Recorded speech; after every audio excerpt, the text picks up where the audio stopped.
Bonjour et bienvenue sur la chaîne Chronique. Aujourd'hui, nous revenons en Suisse pour vous présenter une montre de sport à cadran jaune. Il s'agit de l'une des montres de la micromarque Direnzo, la DRZ04 Mondiale 2023. Une magnifique montre acier à mouvement automatique, bracelet intégré et fond transparent. Je tiens à souligner que cette vidéo n'est pas sponsorisée et qu'aucune influence extérieure n'a été exercée pour cette revue. Mais avant de vous présenter la DRZ, quelques mots sur la marque Direnzo. Direnzo Watch est une micro-marque très récente. Elle a vu le jour en 2017 via la participation à la plateforme Kickstarter.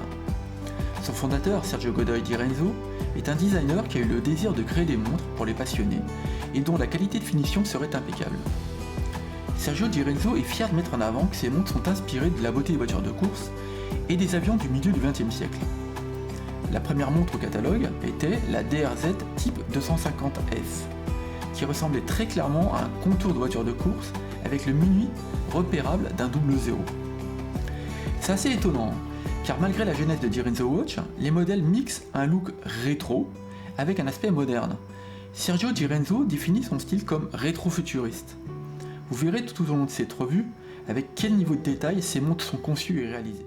La montre vous sera livrée dans une simple boîte de carton sur laquelle est apposé le logo Direnzo, avec à l'intérieur une marmotte en tissu assez épais, protégeant ainsi votre DRZ04, la carte de garantie pour les 24 mois à compter de la date d'achat, ainsi qu'un petit mot manuscrit de Sergio pour vous remercier de votre acquisition.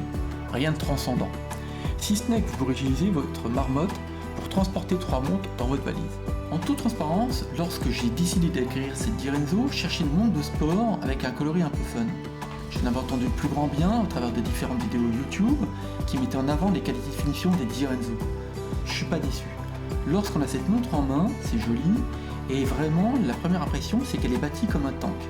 Du coup, elle match bien avec ce que l'on attend d'une montre qui se veut sportive. La Direnzo DR04 est disponible au prix de 750 francs suisses. Mais il vous faudra également payer auprès du transporteur les droits de douane pour pouvoir réceptionner cette dernière. On oublie un peu rapidement que la Suisse n'est pas dans la zone euro. Ce modèle a un diamètre de 40 mm et mesure 48 mm de corne à corne. J'ai mesuré son épaisseur à 10,8 mm et la largeur de bracelet à une dimension de 20 mm. Direnzo propose sur son site des bracelets de rechange en gomme qui sont adaptés à la configuration du boîtier pour le bracelet intégré. Cette montre n'est pas légère. Avec quelques maillons retirés pour mes 17 cm de tour de poignet, son poids est de 139 grammes. Point positif, une résistance à l'eau de 100 mètres, ce qui veut dire que vous pourrez aller dans l'eau sans crainte. Son mouvement automatique est un Sellita SW200-1 en finition élaborée qui offre 38 heures de réserve de marche et qui est sécurisé par un accabloc. Le cadran, quant à lui, est protégé par un verre saphir traité anti-reflet. Comme je l'indiquais précédemment, la première impression quand vous observez cette DRZ, c'est qu'elle a l'air bâtie comme un tank. Non pas qu'elle soit grossière, mais elle donne un sentiment de solidité éprouvée. Quand on la regarde de près, on a toutes les difficultés du monde à lui trouver des défauts. Autre point important, l'acier utilisé pour cette montre a reçu un traitement pour résister aux rayures. La finition est incroyable, et si visible à l'œil nu qu'elle est de qualité. Donc au poignet, ne serait-ce par sa couleur et son aspect qualitatif, elle ne passe pas inaperçue.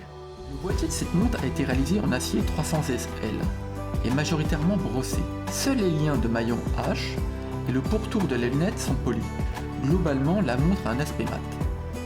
Le cadran de cette DRZ est jaune orangé, ce qui tranche avec les écritures noires et les index blancs cerclés de noir. Elle possède 2 chemins de fer, et donc, que cela soit l'aiguille des heures, des minutes et des secondes, elle est ultra lisible. Je reviens sur son look rétro, elle a un côté art déco des années 70, et c'est renforcé par la couleur que j'ai retenue pour cette dernière. Dernier petit détail, le guichet date se trouve à 6 heures, et lorsque l'aiguille des secondes passe au-dessus, le lollipop couvre ce dernier. L'ajustement est parfait. Vous pouvez remarquer que le cadran de la Direnzo remonte de façon courbée, de sorte à former une sorte de réau sur lequel est imprimé un second chemin de fer. C'est loin d'être commun, mais cela aussi contribue à la lisibilité de la montre. Petite lubie de ma part, j'aime que l'index 12 heures soit le logo de la marque. En 3D, hélas, ce n'est pas le cas. Mais les index sont tellement bien finis que c'est un détail. Les aiguilles de la DRZ me font penser à des ailes d'insectes, c'est très joli. Et les index sont en 3D, ce qui est 1000 fois mieux que de simples inscriptions imprimées. Seuls les index des 12, 3 et 9 heures se différencient des autres. Tous ces éléments sont blanc pur, cerclés de noir, et ont reçu une application de Superluminova BGW9, c'est épuré, net et clair. Je n'ai pas les informations quant au nombre d'applications de Superluminova que cette montre a reçues, mais dès que la lumière ambiante baisse, tous les éléments blancs s'illuminent parfaitement. Et même dans l'obscurité profonde, cela fonctionne très bien. La DRZ reste lisible en affichant une jolie teinte. Seuls les guichets date restent sombres. Il y a toujours ce souci du détail, on sent que Sergio n'a pas voulu faire de compromis sur la finition. Sur mon poignet 17 cm, avec ses 40 mm, le rendu est génial. Je reviens sur la lisibilité de cette montre, elle est incroyable. Je peux en dire autant du traitement anti-reflet du verre saphir. Le bracelet, acier, est confortable. Pour le mettre à la taille, vous aurez besoin d'un tournevis de précision, mais l'opération se fait aisément. Seul souci, en standard, la montre est livrée avec un fermoir papillon. Si vous aimez les montres ajustées au millimètre près, il faut faire quelques tests. Solution de secours, sur le site d'Irenzo, il vous est possible de commander une boucle déployante pour remplacer le fermoir papillon.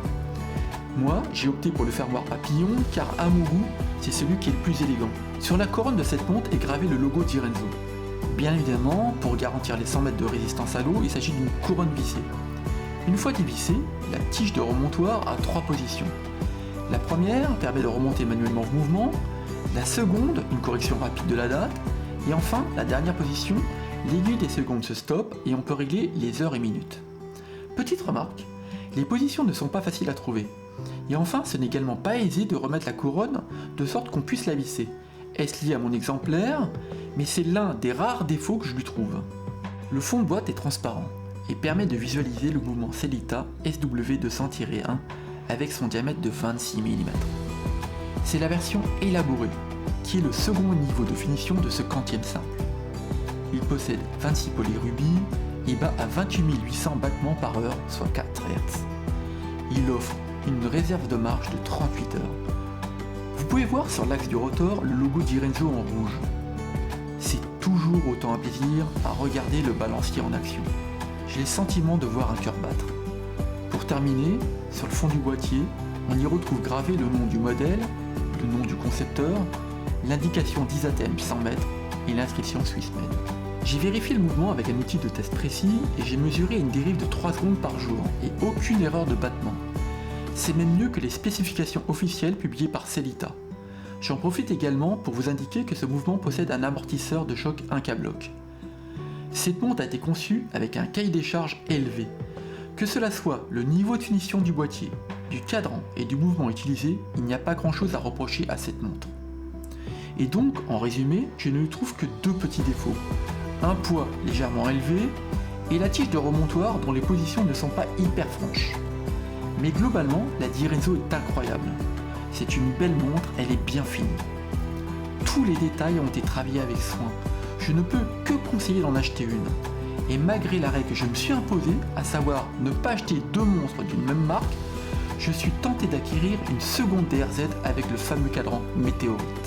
Pour conclure cette revue de cette d'Irenzo DR04 cadran jaune, pour une montre à un coût inférieur à un seuil psychologique des 1000 €, je trouve que la qualité est incroyable. Ce n'est pas la peine de regarder des marques plus prestigieuses. Avec ces d'Irenzo, on a accès à de la qualité, une conception soignée.